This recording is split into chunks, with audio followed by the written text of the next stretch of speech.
Emanuele Galtieri, buongiorno. Buongiorno Massimo, buongiorno a te, ciao. Buongiorno. Emanuele, come di consueto inizio con una breve descrizione della società presa dalla lettera trimestrale del secondo trimestre del 2020, che descrive brevemente la ragione per cui abbiamo investito nella società, in Cyphergate. Eravamo nel pieno della pandemia, per cui credo che questa sia la ragione per cui in maniera inconsueta la descrizione è molto breve. La leggo. Cyphergate è un fornitore di servizi di cyber intelligence e di sicurezza informatica. La società ha una capitalizzazione di mercato di 64 milioni, 7 milioni di ricavi e 3 milioni di EBITDA, entrambi previsti in rapida crescita nei prossimi anni. Il prezzo dell'IPO è stato di 3,15 euro per azione, il titolo ha chiuso il trimestre a 3,95. Allora cominciamo con una breve descrizione top-down della società. Cosa fa Cyphergate? Sì, perfetto. Cyphergate nasce nel 2014 e nasce da una costola dell'attuale azionista di maggioranza che è Elettronica, un'azienda che opera nel settore della difesa da 70 anni. Quindi parliamo di una realtà che nacque con una chiara vision, voler essere una società prodottocentrica che supportasse in primis nel settore defense la mother company a suo tempo per l'irrobustimento cibernetico dei prodotti che venivano dati forniti ai clienti del settore aerospace e defense, quindi molto demanding. È un'azienda pertanto di prodotto e non di servizi, sia nella cyber intelligence che nella cyber security. Questo in a nutshell. Poi ovviamente nel 2020, come hai detto tu, nel secondo semestre è arrivata l'IPO, vedremo anche il perché, e per noi sono stati anni intensi, perché ogni anno abbiamo effettuato un'acquisizione di un'azienda nei 4 anni successivi e la costituzione di una NewCo unitamente a Cassa Depositi e Prestiti sempre nel settore della cyber security per individuare e indirizzare specifici bisogni che quindi descriveremo più in avanti. Perfetto. Tu sei arrivato un po' dopo. Sì, C'era Eugenio Sant'Agata nel tempo dell'IPO, poi lui è passato a Telecom. esatto, Eugenio è passato a Telecom e io ho targettato l'azienda in pratica dopo 6 mesi dall'IPO. Dal 1° gennaio del 2021 ho iniziato questa mia avventura in Cyphergate, 4 anni intensi. Parliamo un po' del tuo background. Sì, guarda, io ho un background completamente diverso, ma non lontano da quello attuale, perché in pratica ho una formazione di carattere militare, avendo frequentato il Collegio della Annunziatella a Napoli, l'Accademia Militare, ufficiale dei Carabinieri. A un certo punto della mia vita ho pensato di poter mettere a frutto le competenze maturate in quel settore per un'azienda della difesa, da qui il mio ingresso nel settore aerospace and defense in ruoli da executive per l'Elettronica SPA, che è alla fin fine il founder dell'azienda Cyphergate, unitamente ad Expert System, oggi Expert AI o AI. E quindi ecco, ho vissuto un'esperienza nell'Arma dei Carabinieri da ufficiale dei Carabinieri in ruoli a crescente complessità, per poi vivere un po' e portare questo mio know-how nel settore aziendale. Capisci che c'è un fil rouge che lega tutto questo.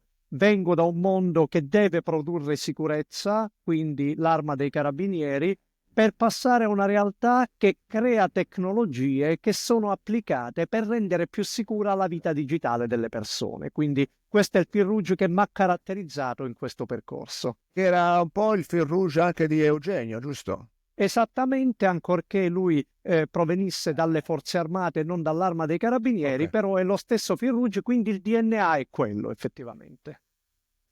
perfetto. Quindi tu arrivi dopo l'IPO e quindi sei stato catapultato in un mondo nuovo? in un mondo nuovo, in una realtà quotata, dove abbiamo ovviamente era già stato presentato un piano industriale a suo tempo a 3 anni che prevedeva da subito l'avvio di una serie di iniziative di M&A, di aumento di capitale, per cui ho traghettato l'azienda in questo percorso che anche tra le altre cose è sbarcato allo Star. Quindi in questi anni abbiamo fatto nel 2022, nel 2023 e nel 2024 un'acquisizione per anno.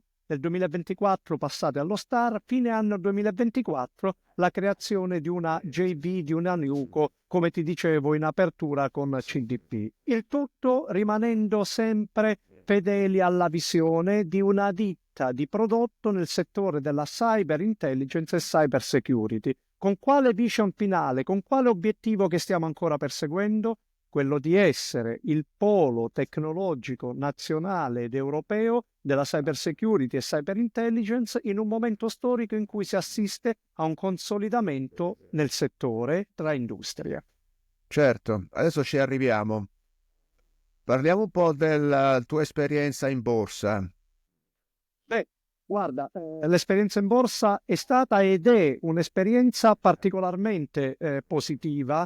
Perché? Perché l'approdo in borsa per noi ha significato intanto la possibilità di dare una maggiore e più ampia visibilità all'azienda, avere la capacità di attrarre investitori, quindi avere accesso a un mercato di capitali a cui non avremmo potuto avere accesso e pertanto ottenere quelle provviste necessarie che ci permettessero di concludere tutte le attività di R&D e quindi rendere i prodotti pronti al go-to-market e al rollout commerciale, nonché strutturare una forza vendita in grado di affrontare le sfide che noi ci eravamo dati. Quindi banalmente è come passare a giocare in Serie A nel momento in cui ci si quota in borsa. Questo è quello che io ho potuto apprezzare in questo percorso. È stato un percorso un po' a tappe forzate, Massimo, perché noi abbiamo dovuto crescere da un punto di vista della governance, abbiamo dovuto correre per allinearci a standard di alto livello. Abbiamo fatto della trasparenza il nostro must e tu sai quanto è fondamentale. Abbiamo introdotto i temi di ESG che sai, appena si parte non sono in quel momento il primo focus.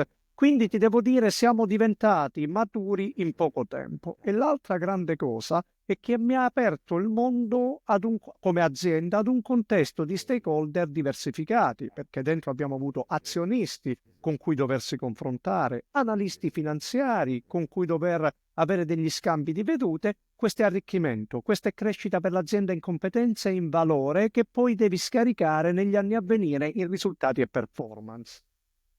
Certo.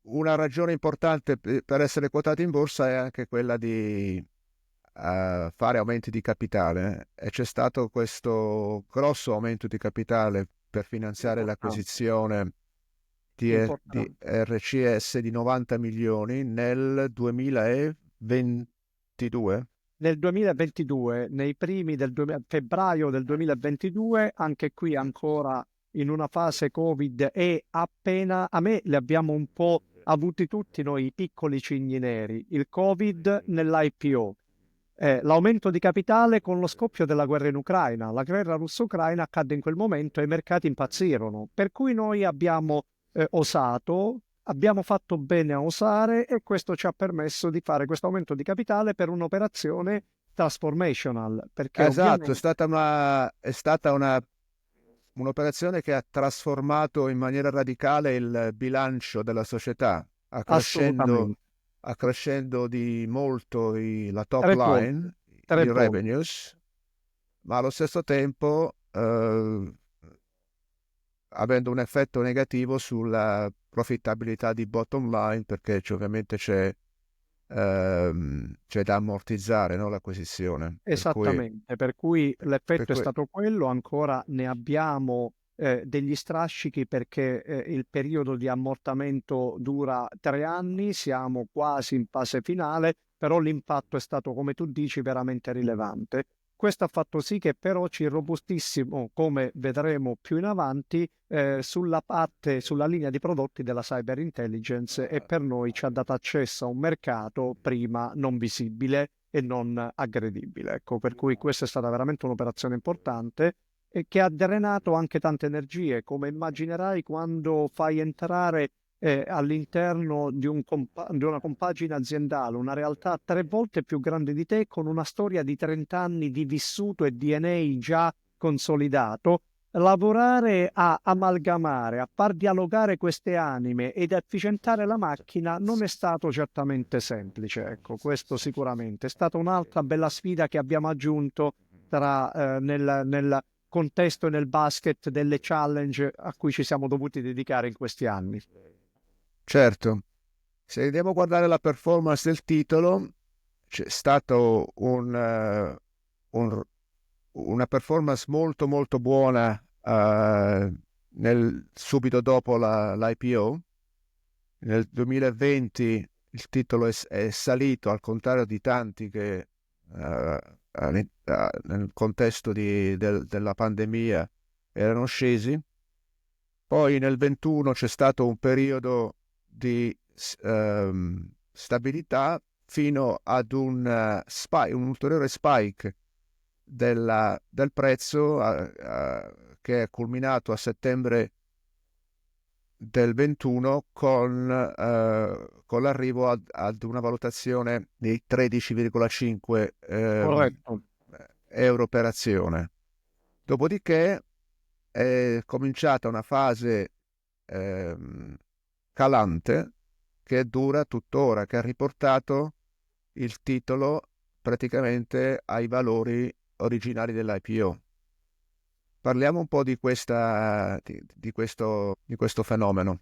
Come lo vedi? Allora, guarda, io ovviamente mi interrogo costantemente su questi temi e di cosa si può fare di diverso, si sarebbe potuto fare di diverso per avere un trend che fosse differente da quello attuale. Noi sicuramente, guarda, abbiamo sofferto, è un tema penso abbastanza noto, la scarsa liquidità e il tema dei peer che non sto qui a raccontare perché è noto a tutti. Il tema dei peer che è tutt'oggi affliggere small medium caps per tutta una serie di motivi comprensibili e ad oggi non si vede ancora la luce. Spero che il fondo lanciato da CDP possa fare qualcosa e si voglia in tal senso intervenire per ridare smalto e liquidità a questa tipologia di aziende quotate.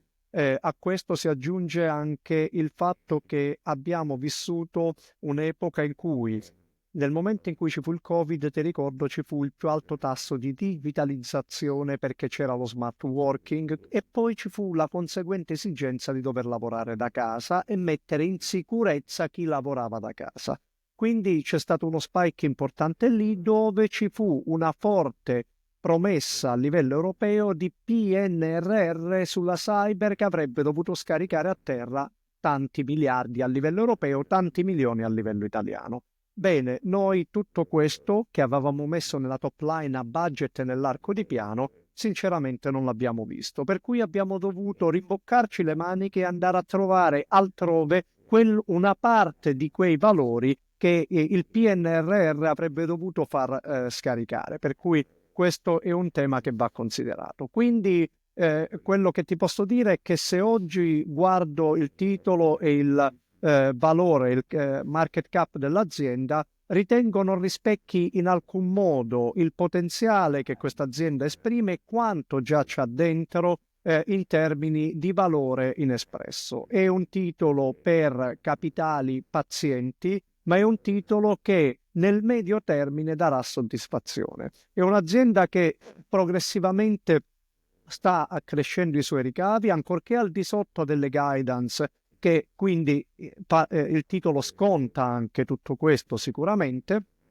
però noi adesso stiamo creando sinergie a livello di gruppo, efficientamento della struttura, riduzione della stagionalità del business lanciando il defense e il corporate che ci ha permesso di avere un effettivo maggior incremento di acquisizione ordini e di backlog sia nel 23 che nel 24 e vedremo quindi che ci permetterà di scaricare valore anche nel 25. Quindi ad oggi, ecco, quello che ti posso dire è, più che lamentarmi o preoccuparmi di quel che è stato, voglio guardare avanti per assicurare a tutti i miei stakeholder che garantirò nel medio periodo. Non è un titolo per surfer, te la dico così, non è un titolo per chi pensa di surfare o per il trader, è un titolo da capitale paziente che riceverà il suo premio a tempo debito. Il tempo debito è il medio periodo. Ecco. Metto in evidenza il fatto che, malgrado ad una valutazione superficiale la società è in perdita, quando si entra nel bilancio e si guardano bene i numeri, in realtà il cosiddetto free cash flow è positivo. Esatto. Andando a un'analisi di dettaglio è proprio così. Il free cash flow è positivo, anzi il free cash flow yield agli ultimi dati è attorno al 17%, che è un valore molto importante.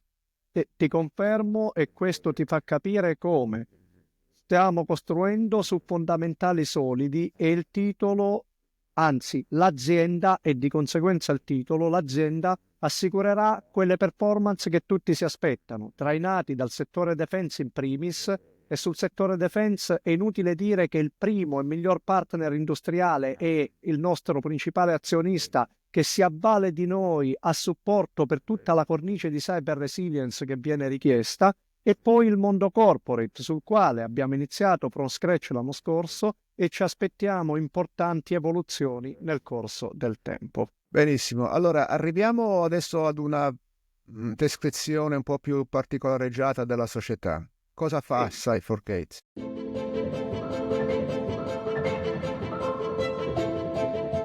It's not just about technology, it's how we see the world. Our ambition is to bring the future into what we do. It all starts from our country's DNA, because Made in Italy is more than a label. It's how we embrace everything around us. And cybersecurity is no exception. We face the new digital challenges, working side by side with companies and institutions as an expert partner, offering an answer to the ever-growing need for security in every domain. We create proprietary solutions by constantly investing in research and development. Our strength is to combine creativity and technology to give clear answers. This allowed us to become one of the main cybersecurity leaders, both in Italy and abroad. We thrive to offer the best for our stakeholders. In a fast-paced world, we act at the speed of thought. Together with their talent, we manage to face today's unprecedented complexity. This is why we foster an environment in which creative minds are at the very heart of our company. This is the path that inspires us, the one followed by Leonardo da Vinci and Adriano Olivetti. It is defined by genius, respect, and love for others. It's about more than innovation. It aims to dream the world that will come.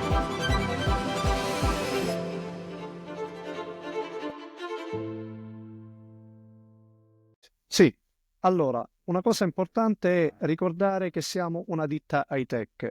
Veramente noi manovriamo tecnologia ad altissimo livello e all'avanguardia, quindi abbiamo un capitale umano pregiatissimo, perché non siamo una ditta di servizi, ma utilizziamo i servizi per verticalizzare i nostri prodotti. Questo è il primo tema. 2 sono le linee di business, da quando è stata fondata e continua secondo questa chiara e nitida strategia: cyber intelligence e cyber security.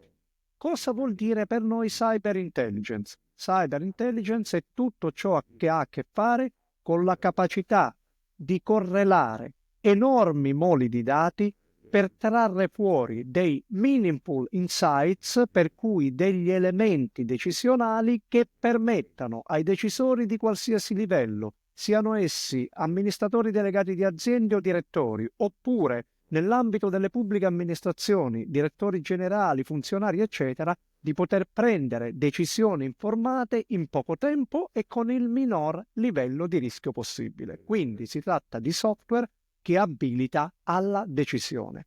Esistono due sottocategorie nell'ambito della cyber intelligence: decision intelligence e forensic intelligence, entrambe alimentate da un motore di intelligenza artificiale e da algoritmi di artificial intelligence fatti da noi nell'ambito della nostra ingegneria.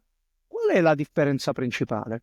Il primo pezzo, quello che noi chiamiamo, o meglio il primo segmento che noi chiamiamo decision intelligence, mira ad estrapolare dati solo ed esclusivamente da fonti aperte, quindi freely available, liberamente raggiungibili da ciascuno di noi, per correlarli e darti supporto decisionale. La stessa cosa fa la forensic intelligence, con una differenza fondamentale, che la forensic intelligence estrapola dati da fonti non aperte e non liberamente disponibili. Quindi si tratta di una decision intelligence applicata al mondo governativo e finalizzata alla prevenzione e repressione di gravi crimini, quindi di strumenti in dotazioni o a forze di polizia o a procure della Repubblica o a agenzie di intelligence. Questa è la principale differenza tra questi due segmenti, le fonti da cui si attingono i dati.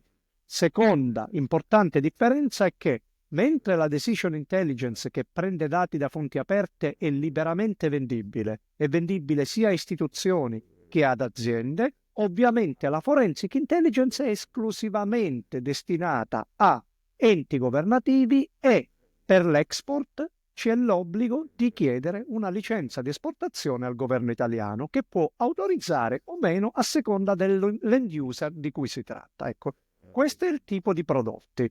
Parliamo, chi sono i principali clienti nella cyber intelligence? Allora, la parte di cyber intelligence, per quanto riguarda la decision intelligence, i destinatari sono essenzialmente sia istituzioni che aziende corporate che hanno bisogno di correlare big data, e ormai siamo inondati di big data, per riuscire ad adottare decisioni, a far muovere la macchina operativa. Questo vale sia nel segmento istituzionale che nel segmento corporate. Sono più che altro aziende italiane? Ad istituzioni oggi italiane. La parte corporate sono aziende italiane, quanto a istituzioni sono sia italiane che estere che fanno questo.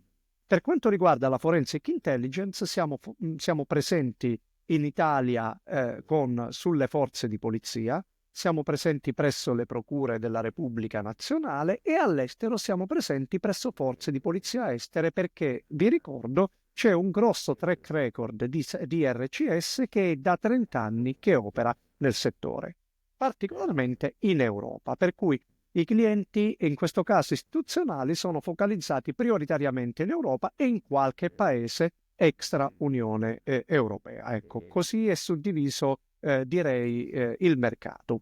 Chi sono i principali competitori? Principali competitori nel settore della decision intelligence, quindi nel mondo corporate, ce ne sono tanti in segmenti di nicchia, perché ovviamente ognuno dei competitor ha verticalizzato il prodotto specialmente su un settore ad hoc. Ti faccio un esempio: know your entity, quindi conosci il tuo partner, conosci il tuo supplier o il fornitore. Altri sono specializzati sul credito finanziario.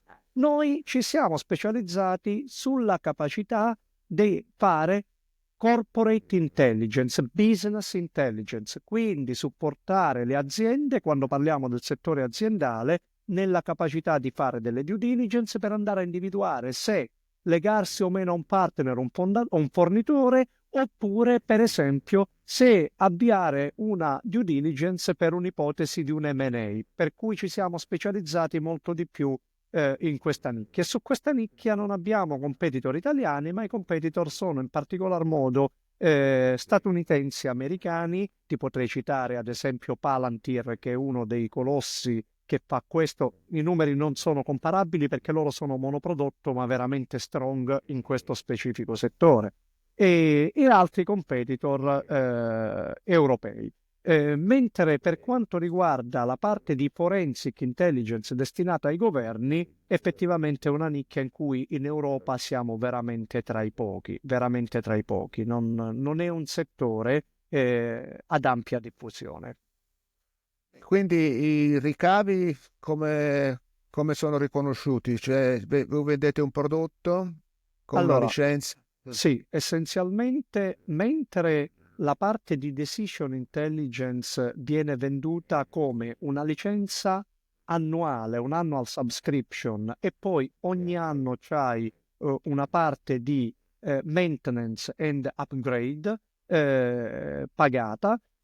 La parte di forensic intelligence destinata ai governi viene venduta come licenza almeno triennale on-premise. Alla scadenza della licenza triennale si riparte con un nuovo contratto, per cui hanno durata in genere triennale, Triennale. però on-premise, mentre la parte di decision verso il corporate può essere sia on-prem oppure, cosa preferita dalle aziende, fatta su cloud, per cui fornita come software as a service.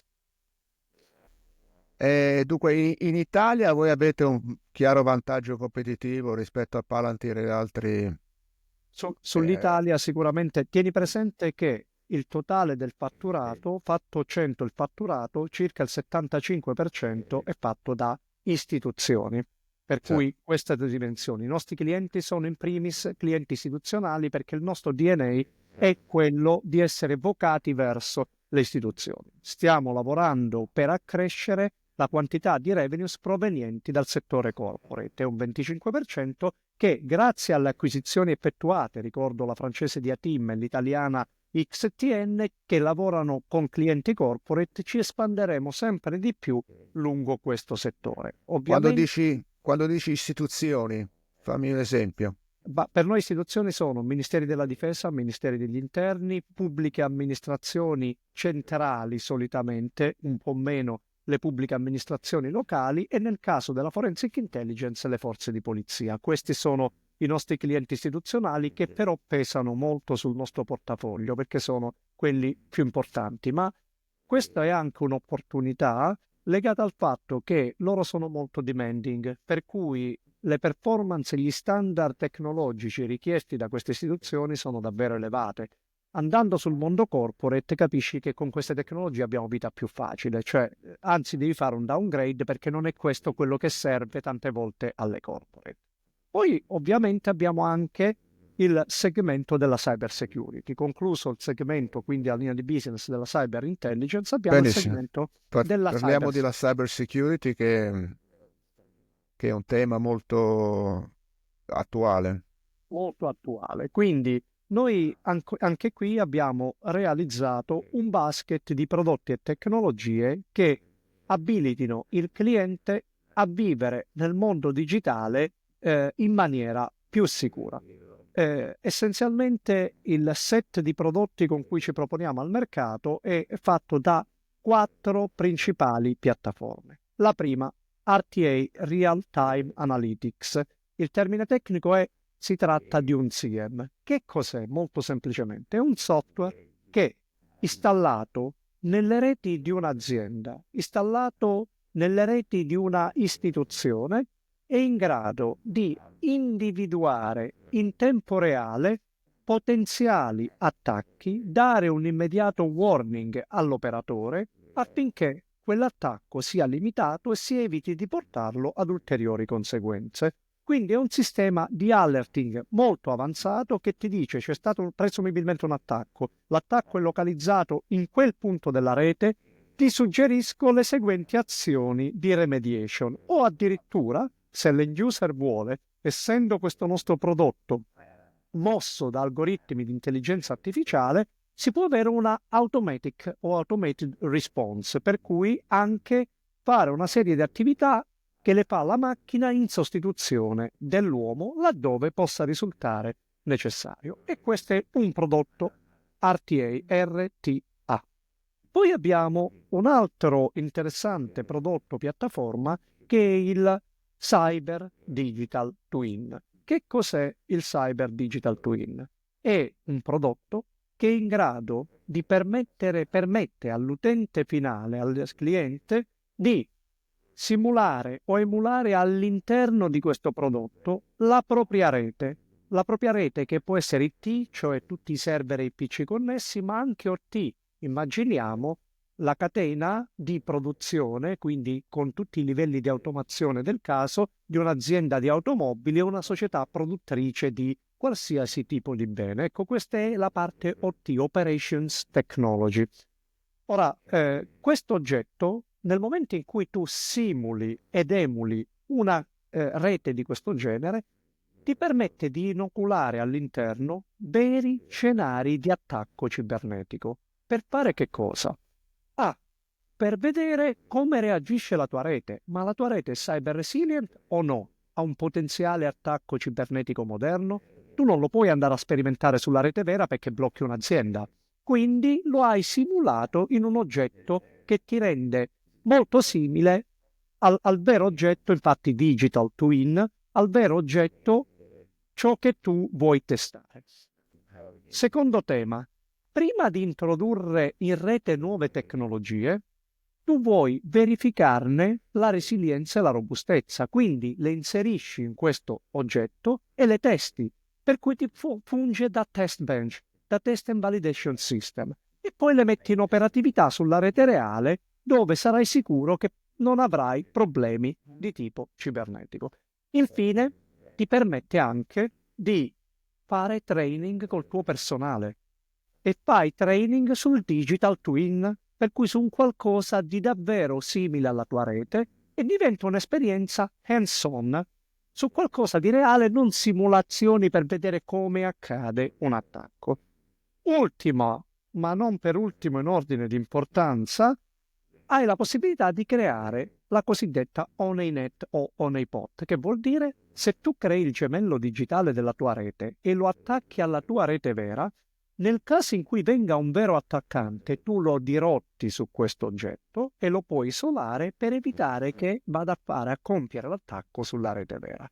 Quindi ecco, è uno strumento molto potente che permette di fare tante cose in termini di cyber prevention, cyber awareness e quindi formazione, test and validation. Ed è un oggetto molto pregiato.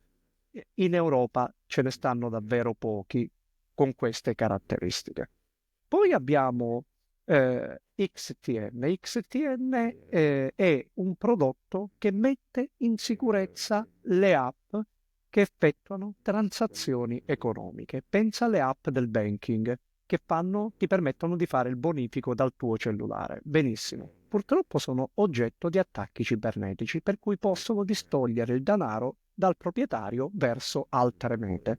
Ecco, l'oggetto è in grado, grazie a un sistema di analisi comportamentale, di conoscere qual è il comportamento standard di Emanuele quando fa un bonifico, per capire che in un'altra situazione, in un altro contesto, quel bonifico non lo sta facendo Emanuele, perché la velocità con cui scrive sulla tastiera il bonifico, l'orario, la località da cui si collega o il device mobile da cui si collega non sono tali da dire, o meglio, sono una serie di indizi che dicono attenzione, potresti avere un problema. Bene, quindi questo oggetto immaginalo a protezione delle app bancarie, cosa che già accade. Oggi proteggiamo 10 istituti bancari, banche, strutture bancarie nazionali, e anche sull'estero ci stiamo espandendo. Immagina il settore del gambling, del gioco online, hai gli stessi identici temi. Siamo entrati anche in questo settore. Ci stiamo espandendo verso le telco, perché le telco hanno le app di ricarica dei cellulari, ad esempio, e hanno questa tipologia di problema, e stiamo lavorando anche nel settore automotive. Il settore automotive è molto vulnerabile agli attacchi cibernetici perché le macchine ne hanno tanto di digitale e soprattutto ormai da remoto con l'app puoi chiudere, aprire la macchina, accendere il riscaldamento, così quando arrivi in macchina è pronta, eccetera, e però sono molto vulnerabili ciberneticamente. Ecco, per noi si apre una frontiera enorme che abbiamo solo adesso iniziato a percorrere in termini di potenziale. Sono tutti prodotti destinati in particolare al mondo corporate, alcuni di essi, i primi due in particolare, RTA e cyber digital twin anche alle istituzioni, e esiste un gran bisogno, il mercato non è saturo di questi prodotti e, a parte Real Time Analytics, il CM RTA, sul resto la competizione non è una competizione spinta e accesa in Europa. Ti direi, come diceva qualcuno, che in termini strategici ci troviamo di fronte a un Blue Ocean e non a un Red Ocean, infestato dagli squali dei competitor su questo specifico settore. Ecco, per cui mi piace evidenziarlo sempre per sottolinearti il potenziale in ottica prospettica di un'azienda che ha prodotti e tecnologie, non è un'azienda che vende servizi e non riesce a esprimere un qualcosa in più. Qui c'è del capitale umano e della tecnologia, dell'IPR, dell'intellectual property importante e rilevante, che ci darà ragione nel medio periodo. Ecco. E infine sulla cyber security realizziamo dei servizi di nicchia finalizzati alla customizzazione dei menzionati prodotti per permettere una maggiore e migliore fruibilità al cliente di questo pacchetto, di questo bundle che noi abbiamo così progettato e scogitato. Ecco, questo è un po' il tema. Su questi settori, su questi due prodotti, ti dirò, noi stiamo spingendo ai fini di migliorare le performance dell'azienda, ai fini di destagionalizzare il business. Vale la pena ricordarti che noi nel 2024, per dirti quanto è forte il problema della stagionalità, abbiamo realizzato il 37% dei ricavi nell'ultimo trimestre, di cui il 26% solo a dicembre. Questo ti dice quanto è sentito per noi questo tema. Stiamo lavorando alla destagionalizzazione proprio con questo mix di prodotti e con questo modello di business sul defense. Il defense sta avendo un boost enorme e in questo ci aiuterà ad acquisire progetti triennali o quinquennali che scarichino backlog negli anni e ti permettano all'inizio dell'anno comunque di lavorare pur non avendo acquisito ordini e quindi macinare ricavi e rendere la macchina operativa sempre satura di lavoro. Il corporate, siamo in fase di rollout importante perché si è creato un brand awareness molto forte nel 2024 e vedremo i risultati nel 2025. E la parte forensic in Italia, solo per darti un dato, siamo cresciuti in Italia a parità di budget stanziato dal Ministero del 10%. Questo vuol dire che abbiamo acquisito mercato da altri competitor con la validità tecnologica dei prodotti. Lavorate molto con Leonardo, no? Leonardo ovviamente è un nostro partner e anche l'azionista del nostro principale azionista, per cui è una realtà con cui si lavora a stretto contatto. Assolutamente sì, te lo confermo, ma anche altre realtà nazionali. Però ecco, sicuramente Leonardo è uno dei partner per noi importanti. Quindi abbiamo detto su cyber security i clienti sono corporations italiane soprattutto. adesso italiane. Noi Però, abbiamo rafforzato la forza vendite sull'estero perché dal 2025 si avvia l'attività di apertura del mercato dell'Europa, in particolar modo Europa occidentale, con un focus specifico sui paesi come Francia, dove già abbiamo una presenza, Francia, Spagna, UK, eccetera. Ci muoveremo in particolare su questo blocco. Il 25 sarà l'anno dell'apertura e quindi del business development su quel mondo per la cyber security. Te lo confermo. Benissimo, parliamo dei prossimi 3 anni. Noi abbiamo chiuso il 23 con ricavi di 66, 68 a secondo da come li conosci. Ok, 66 che erano, come hai detto tu, 3 volte quelli dell'IPO. Esatto. Dopo l'acquisizione di RCS. Noi siamo prima dell'acquisizione di RCS abbiamo chiuso a 12 milioni, l'anno scorso a 66, quest'anno il 24 chiuderemo a 75. Quindi intanto, prima di dirti tra 3 anni, il mio settore, quindi il mio mondo, dove sta andando? È evidente ormai, è lampante, quindi non è un trend da intuire che ci sarà sempre di più una digitalizzazione spinta, saremo sempre di più interconnessi. Tanto più siamo interconnessi, ahimè, tanto più si estende la superficie di attacco cibernetico, e ce lo dobbiamo dire. tanto più sarà necessario mettere in sicurezza il mondo digitale. Quindi noi stiamo andando in questa direzione di una digitalizzazione spinta che necessiterà sempre più di protezione cibernetica e noi saremo lì con questi prodotti che dovranno evolvere, mossi dall'artificial intelligence, per cercare di placare la minaccia, anticiparla per quanto possibile e limitarne l'impatto. Dirò sempre che il rischio zero non esiste, perché se sei stato puntato da una realtà che ti deve attaccare, prima o poi purtroppo ci può arrivare, però azioni forti di mitigazione e quindi del danno che ne può derivare possono essere messe in piedi. Tieni presente che se tu estendi il perimetro digitale sempre di più, se non metti al sicuro questo perimetro digitale, in questo mondo digitale tu creerai quelle che io chiamo le periferie cyber degradate. Tu creerai sacche di emarginazione nel digital, in cui si anniderà il crimine e coloro che sferrano attacchi. Quindi, dal mio punto di vista, e questa è più una previsione, sempre di più la cyber diventerà uno strumento di diplomazia anche, perché tu dovrai abilitare nazioni amiche, magari meno fortunate di te, e attualmente periferie cyber digitali, a potersi irrobustire per non fare danno anche a me. E diventerà la diplomazia del cyber una diplomazia negoziale dove, come si giocherà? Ogni nazione metterà sul tavolo le tecnologie di cui è portatrice per poterle offrire agli altri paesi ed equilibrare, ricreare un equilibrio tra le varie aree geografiche e digitali. Ecco, noi riteniamo che questa partita la possiamo giocare in maniera anche solida, supportando le istituzioni affinché su questi tavoli abbiano da mettere tecnologia nazionale e sovrana.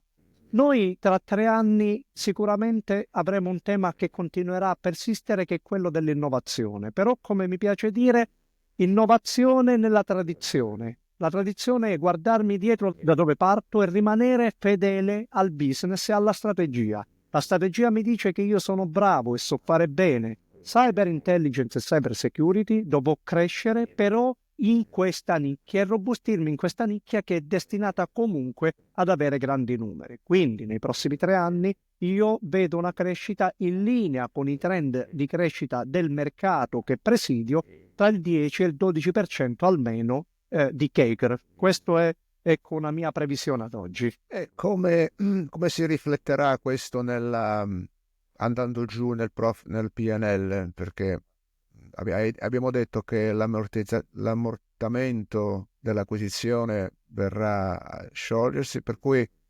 quando avremo un trend positivo che ci porterà sicuramente inutile. Non ti posso dare ovviamente dettagli, ma quanto davvero presto, perché se le DNA cominciano a ridursi, ovviamente la top line comincia a migliorarsi, scaricheremo sinergie, creeremo sinergie e integrazione, perché abbiamo fatto 3 acquisizioni di cui una transformational. Adesso stiamo cominciando a liberare sinergie. L'insieme di questi fattori ci porterà breve alla bottom line, così come auspicata e secondo le aspettative degli investitori.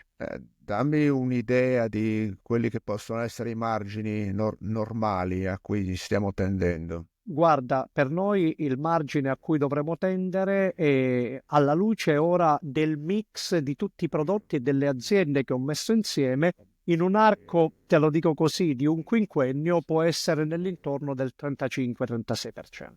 Margine EBITDA. EBITDA, ti parlo di quello. Per poi arrivare a un margine di bottom line di più o meno? Non mi fare esprimere, permettimi Massimo su questo di non esprimermi, ma ti assicuro che sarà di soddisfazione, Stiamo lavorando proprio in questa direzione. Benissimo. Mentre parlavi mi era venuto così in mente, ogni tanto si sente anche di recente degli attacchi russi. Sì. Voi siete coinvolti in questo? Laddove i nostri prodotti sono già installati, i nostri prodotti danno supporto e creano sicuramente barriere, per cui sicuramente in questo momento storico siamo in frontiera con i nostri prodotti, ma i nostri prodotti reagiscono bene perché? Perché sono stati creati per rispondere a ben più elevati standard. Gli attacchi russi attuali, come avrai letto e sentito, sono cosiddetti DDoS, Denial of Service, cioè forza bruta, sparano dati per intasare delle piattaforme, dei siti web, riducendo la capacità di erogazione di servizi. Quindi è forza bruta, non sono tecniche sofisticate, ecco, te la dico così. Quindi i nostri prodotti su questo reagiscono molto bene, ma ti direi sono anche come sparare con un bazooka a una mosca in questo caso specifico.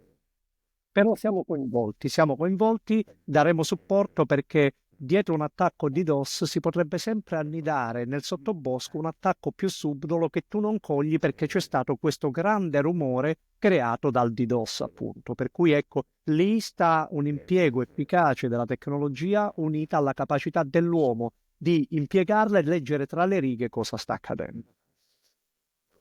Perfetto, perfetto, molto interessante. Senti, abbiamo parlato della società, abbiamo parlato del futuro, dove sta andando il tuo mondo. Parliamo un po' di te. Cosa ti motiva? Perché fai quello che fai? Perché quello che fai pensi sia importante? Allora, cosa mi motiva? Ti ho raccontato del mio background. Io nasco con un mindset, come direbbero gli ingegneri, sono cablato per produrre sicurezza. Quindi nel mio DNA l'idea di poter servire aziende e istituzioni per rendere più sicuro, in questo caso il mondo digitale, prima era il mondo fisico nell'Arma dei Carabinieri, è quello che più mi motiva ed è il driver che mi permette tutte le mattine di venire in azienda in maniera entusiasta, sedermi a fianco alle mie persone per capire come e cosa possiamo fare per rendere sempre meglio un servizio a tutti gli stakeholders che noi abbiamo. E l'altra grande cosa che mi motiva e mi proviene anche qui dalla precedente esperienza lavorativa è l'esercizio della leadership, di una leadership che ti permette di creare intorno a te dei team sani, forti e robusti, dove non ci sia spazio per le politics e dove si lavori in maniera chiara e trasparente per conquistare nuovi obiettivi, per affrontare nuove sfide. Per cui questo è quello che mi dà linfa vitale a muovermi in un contesto quale quello attuale, che come capirai è ben complesso. Certo, scusami, tornando un attimo sulla strategia della società, abbiamo detto di varie acquisizioni, M&A, Sì. ce ne sono in pancia altri che Allora, di cui possa noi, parlare? noi lavoriamo in un'ottica di crescita organica, ma anche di M&A laddove siano necessarie. Non si fa M&A tanto per fare M&A, quindi noi abbiamo continuamente un'attività di scouting per individuare quelle nicchie che ti permettano di aggiungere valore al prodotto. Quindi ti confermo che l'analisi è costante e abbiamo sempre un occhio su potenziali acquisizioni. Se e solo se si trovano aziende che, come è avvenuto adesso, ti aggiungono valore in quanto c'è una sana complementarietà, noi saremo pronti a ripartire assolutamente con nuove acquisizioni. Te lo confermo, nel settore sempre della cyber security, che è quello su cui stiamo puntando molto per continuare a bilanciare la parte di intelligence. E questo non necessariamente solo in Italia.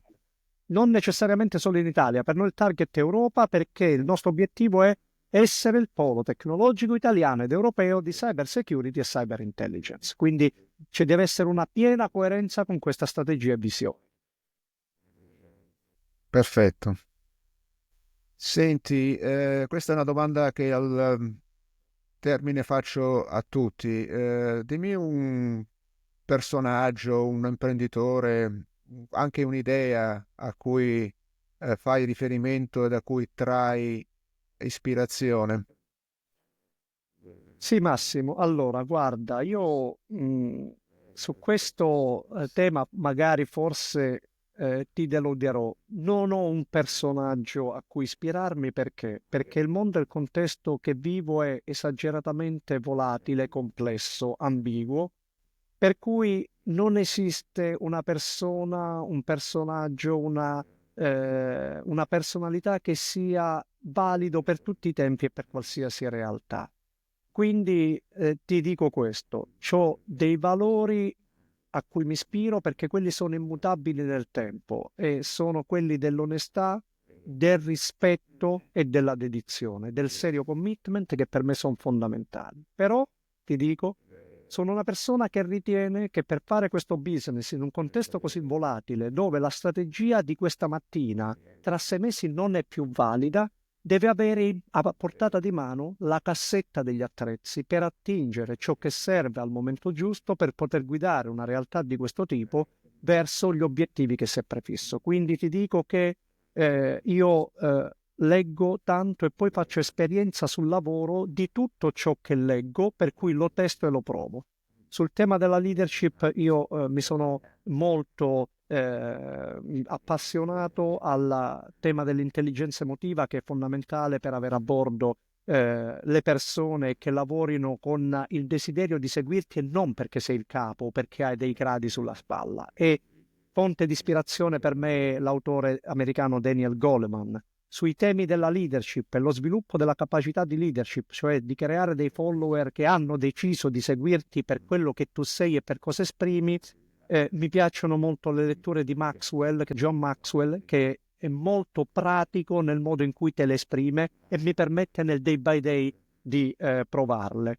Sul business, Jim Collins, From Good to Great, per cui è una lettura che ho già più volte approfondito in varie fasi della mia vita e che ti dà un po' la linea guida e il faro sul business di come muoverti. E Roger Martin, lo stratega americano, che ha molto scritto su come declinare le strategie. Questo fa sì che io abbia dei pallini chiave. Un primo tema è: per il successo di un'azienda ti servono i talenti. First who, then what. Quindi la prima domanda che io faccio a me stesso e ai miei collaboratori tutte le mattine: abbiamo le persone giuste in azienda? Ok. E queste persone sono collocate al posto giusto? Siamo sicuri? The right people on the bus and the right people in the right seat. Fondamentale per poter avere successo. Prima le persone. Subito dopo, quando vai sul what, molto semplicemente, qualsiasi scelta aziendale deve essere indirizzata da 3 domande che io costantemente anche qui faccio a me stesso e poi ai miei colleghi, collaboratori. Rientra nell'intersezione tutto ciò che stiamo per fare o che stiamo per decidere di ciò di cui siamo innamorati e ci piace fare. Saremmo i migliori al mondo e in Europa nel farlo e c'ha un chiaro driver economico. Qual è il driver economico che lo guida? L'intersezione di questi 3 cerchi mi deve dare la risposta. Sono concetti semplicissimi, però se io mi trovo a non rispondere a qualcuna di queste 3 domande, devo avere un forte focus per capire se la strada da imboccare è quella giusta o meno, o sto deviando e mi sto distraendo da quello che il business mi richiede. Per cui forte focus e grande disciplina. Questa è un po', ecco, la sintesi di quello che tu mi chiedevi. Molto interessante, grazie. Grazie a te. Senti, allora, grazie a Emanuele Galtieri per l'amabile conversazione. Concludo con 2 osservazioni che faccio sempre in conclusione. La prima è che abbiamo fatto appunto una conversazione molto interessante con Emanuele Galtieri, CEO di Cyphergate. Nulla di quello che ci siamo detti può essere deve essere interpretato come un consiglio di investimento. Chi ha ascoltato faccia le sue considerazioni, i suoi calcoli e prenda le sue decisioni. La seconda considerazione, una preghiera, è quella di, se la conversazione vi è piaciuta, di sottoscrivere il canale in modo da il canale Made in Italy CEOs, in modo da favorirne la diffusione. Grazie Emanuele. Grazie Massimo, grazie di questa opportunità offerta.